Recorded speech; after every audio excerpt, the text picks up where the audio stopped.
शहर के ऐन वस्त में एक गली थी जहाँ जिंदगी अपनी पूरी संगदिली के साथ दौड़ती थी। वहाँ शोर इतना था कि इंसान को अपनी सांसें सुनाई न देती, मगर इस शोर के पीछे एक ऐसी खामोशी दफन थी जिसे किसी ने आज तक महसूस नहीं किया था। इसी गली के एक बोसीदा कोने पर जहाँ दीवार का पलस्तर झड़ चुका था और वक्त की गर्द जमी हुई थी, वो लड़की रोज खड़ी होती थी। उसका नाम ज़ोहरा था। वो वहाँ होती थी मगर कोई उसे देखता नहीं था। लोग उसके पास से गुजरते, उनके लिबास अक्सर ज़ोहरा के वजूद से मस होते। कभी कभी किसी का कंधा उससे टकरा जाता, मगर वो किसी के लिए वजूद नहीं रखती थी। वो एक ऐसा हरफ थी जो कागज़ पर लिखा तो गया था मगर पढ़ा नहीं जा सका था। वो हंसती थी मगर उसकी हंसी हवा के झोंके की तरह बेआवाज़ थी। वो बोलती थी मगर उसके लफ्ज़ समाज के शोर में गर्क हो चुके थे। वो अक्सर अपने हाथों को देखती, अपनी उंगलियों को छूती और एक लरसती हुई आवाज़ से सरगोशी करती। क्या मैं वाकई मौजूद हूँ? क्या मैं सिर्फ उन लोगों के वहम का एक हिस्सा हूँ जो मुझे देखना ही नहीं चाहते? हमेशा से ऐसा नहीं था। एक वक्त था जब ज़ोहरा उस गली की रौनक थी। वो हंसती तो फूल झड़ते थे, वो चलती तो रास्ते महक उठते थे।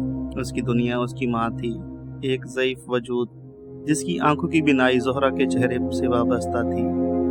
मगर फिर तकदीर ने अपना बेरहम खेल खेला। बाप का साया सर से उठ गया तो घर की दीवारें जैसी यतीम हो गई थी। रिश्तेदार जो कल तक दस्तरखान की जीनत थे, अजनबी बन गए। ज़ोहरा ने अपने नाजुक कंधों पर जिम्मेदारियों का बोझ उठाया और डिग्री हाथ में लिए शहर की सड़कों पर निकली। उसने दरवाजे खटखटाए। उसने नौकरी की भीख नहीं मांगी, अपना हक मांगा। मगर मुआशरे की नज़रें उसकी काबिलियत की बजाय उसके मजबूरियों को नापती थी। तजुर्बा कहाँ है? तुम्हारे बस की बात नहीं, हम तुम्हें क्यों रखें? ये जुमले नहीं थे, ये तीखे नश्तर थे जो उसके एतमाद को लहूलुहान कर रहे थे। रफ्ता रफ्ता ज़ोहरा के अंदर का इंसान मरने लगा। उसने बोलना छोड़ दिया क्योंकि उसे मालूम हो गया था कि उसकी आवाज़ दीवारों से टकराकर वापस आ जाती है। वो जिंदा तो थी मगर मुआशरे ने उसे गैर मरई तौर पर मानने से इनकार कर दिया। वो बारिश की एक भीगती हुई शान थी। आसमान से गिरता हुआ हर कतरा जैसे ज़ोहरा के आंसुओं का मातम कर रहा था। वो एक बार फिर एक फैक्ट्री की दहलीज से रद्द होकर लौट रही थी। उसके हाथ खाली थे मगर दिल बोझल। उसे घर जाकर अपनी बीमार माँ को क्या बताना था कि आज फिर रोटी का ख्वाब अधूरा रह गया। वो सड़क पार करने लगी। उसके जहन में सवालों का एक तूफान था और पैरों में थकन की बेड़ियां।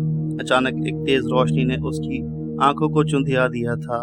एक जोरदार आवाज और फिर सब कुछ साकित हो गया। जब ज़ोहरा की आंखें खुली तो मंजर वही था, वही सड़क, वही बारिश, वही लोग। वो उठी। उसने एक गुजरते हुए शख्स की आवाज सुनी, फिर उसको जोर से पुकारा, भाई साहब जरा सुनिए। मगर वो शख्स उससे छूता हुआ उसके करीब से हवा की तरह गुजर गया। उसने एक औरत का हाथ पकड़ने की कोशिश की मगर उसका हाथ हवा में लहराता रह गया। उसने चीख कर कहा, खुदा के लिए मुझे देखो, मैं यहाँ हूँ। मगर उसकी चीख भी उसके अंदर ही कैद रह गई। तब उसे इदराक हुआ कि वो अब इस दुनिया का हिस्सा नहीं रही थी। वो अब एक रूह थी जो अपनी अधूरी कहानी के बोझ तले इसी गली में कैद होकर रह गई थी। दिन हफ्तों और महीनों में ढलते गए। ज़ोहरा इसी गली के कोने पर खड़ी रहती, अपनी माँ के घर जाती, मगर वहाँ अब कोई और रहता था। उसकी माँ उसके दुख में घुल घुल कर मिट्टी हो चुकी थी। ज़ोहरा तन्हा थी, एक ऐसी भीड़ में जहाँ कोई उसे महसूस नहीं कर सकता था। फिर एक दिन अली वहाँ से गुजरा। अली जिसकी आंखों में दुनियादारी की धूल नहीं बल्कि एक अजीब सी हमदर्दी थी। वो रुका। उसने ज़ोहरा की तरफ देखा। ज़ोहरा को लगा शायद वो दीवार को देख रहा है, मगर अली की नज़रें ज़ोहरा की आंखों से पेवस्त थीं। उसने धीमे लहजे में पूछा, तुम यहाँ रोज़ क्यों खड़ी होती हो? तुम्हारी आंखों में इतना दुख क्यों है? ज़ोहरा के वजूद में एक लरज़ा तारी हो गया। बरसों बाद किसी ने उससे मुखातिब होने की हिम्मत की थी। क्या तुम मुझे देख सकते हो? उसने कांपती हुई आवाज़ में पूछा।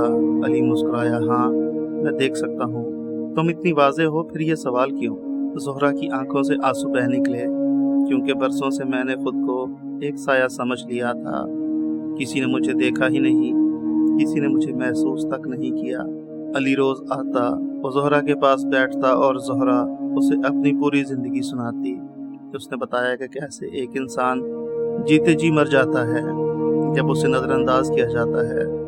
उसने बताया कि भूख से ज़्यादा तकलीफ दे वो खामोशी है जो मुआशरा आपको देता है। एक दिन अली ने पूछा, ज़ोहरा तुम यहाँ से जाती क्यों नहीं, तुम आज़ाद क्यों नहीं होती? ज़ोहरा ने गहरी ठंडी आह भरी और कहा, रूहें तब तक भटकती हैं जब तक उनकी कहानी अधूरी हो। मैं चाहती थी कि मुझे कोई याद रखे, कोई ये जाने कि इस भीड़ में ज़ोहरा नाम की एक लड़की भी रहती थी जिसके कुछ ख्वाब थे। अब तुमने मुझे सुन लिया है, अब मैं आज़ाद हूँ। अगले दिन वो गली का कोना खाली था। ज़ोहरा वहाँ नहीं थी, मगर अली के हाथ में एक कलम था। उसने ज़ोहरा की कहानी लिखना शुरू की। उसने वो तमाम अल्फाज कागज़ पर उतार दिए जो ज़ोहरा की ज़ुबान से कभी अदा ना हो सके थे। आज भी हमारे आसपास कितनी ही ज़ोहरा मौजूद हैं। वो तमाम लोग जो सफ़ेद पोशी के भरम में खामोश रहते हैं, वो जो हजूम में होकर भी तन्हा हैं, वो जिन्हें हम देख कर भी नज़रअंदाज कर देते हैं। किसी की कहानी बने, किसी की खामोशी को आवाज़ दें, क्योंकि कभी कभी आपकी एक नज़र, एक छोटा सा सवाल किसी की रूह को ज़िंदगी बख्श सकता है। अगर ये कहानी आपके दिल को छू गई हो या आपको पसंद आई हो तो इसे अपने दूसरे दोस्तों के साथ भी शेयर करें और चैनल को सब्सक्राइब करना ना भूलें। आपकी मोहब्बत ही हमारी हिम्मत है। शुक्रिया।